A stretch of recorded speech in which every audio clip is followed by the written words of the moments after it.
साईं कलीमुल्लाह साहब मुझे पथरी जो पुराणो मर्ज़ आहे हाणे त 2-3 सालनि खां अल्लाह से पनाह दे सभिनी खे दे मूंखे हिकिड़े साल डॉक्टर चयो हिकु रोज़ो बि हिसाब न रखजाए पथरी थी पानी घणो पीओ मां तोसे गारंटी दे त जॾहिं पथरी निकती पोइ हयाती हूंदी त रमज़ान ईंदो इहा अगले रमज़ान जी गारंटी आहे जे न मुंहिंजा साईं मां चयो मरबो बि रोज़ो रखबो तव्हां बि चओ ए टिबी वारा कामण वारा पथरी वारा दिल जा मरीज जेके भी हो न शुगर वारा सब रोज़ो रखो पोइ शुगर टेस्ट कराए जाए पोइ ब्लड प्रेशर टेस्ट कराए जाए फर्क नजर न अचे त मां हिंदुस्तान को न आयो आहियां मां हितो वेठो आहियां कंहिंखो फोन वठी ऐं चइजाए हाफ़िज़ साहब एॾो वॾो दम हणी वई होटल में मां रोज़ो रखियो पहिरियों वडी लोड़ लोड़ीअ में 2 महीना हीअ उबतो थी किरी पवां एॾो सूर शाम जो पानी पीतो खीर पीता लस्सियूं पीतियूं झारा पीता अची पानी पीतो वाह मुंहिंजा रब पहिरीं रोज़ो ॿी तरावियां रात जो सम्याणी महिल सम्झां पियो होश में कोन्या अची इहो पानी हेठि लथो पथरीअ खे बि ईअं खयूं आयो जीअं रूसी ट्रैक्टर जी कीन हणंदी आहे न ऐं कम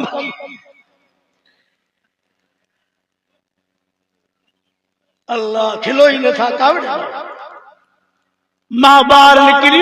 टिशू 2-3 पन्ना मुसा गड्डा मां वरी थोड़ो बाहर थे वाशरूम में मां जो दिल जाए थे तो पथरी निकती बस वेहण सा पहिरीं पथरी बाहर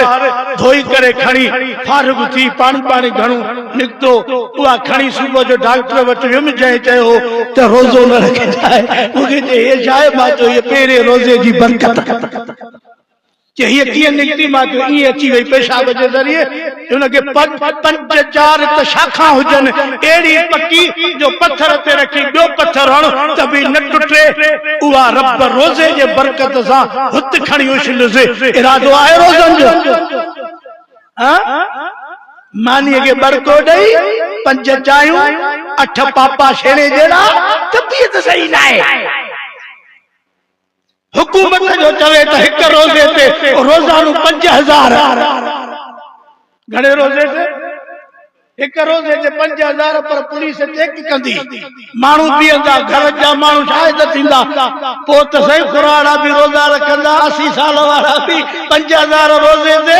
हुकूमत चवे त जेको दाढ़ी रखे उन जो हर महीने में 10000 दाढ़ी जो अलाउंस मिलंदो त तू चओ न चओ असा चओ न चओ सभिनी के दाढ़ियूं मुखों भी वडियो हाने चवे त दाढ़ी रखो खातिया छा खारश आ तो दाढ़ी पूरी मथे में खारश न थींदी आहे पोइ मथो कपराए अॼु इरादो कयो त सुन्नत रखंदासीं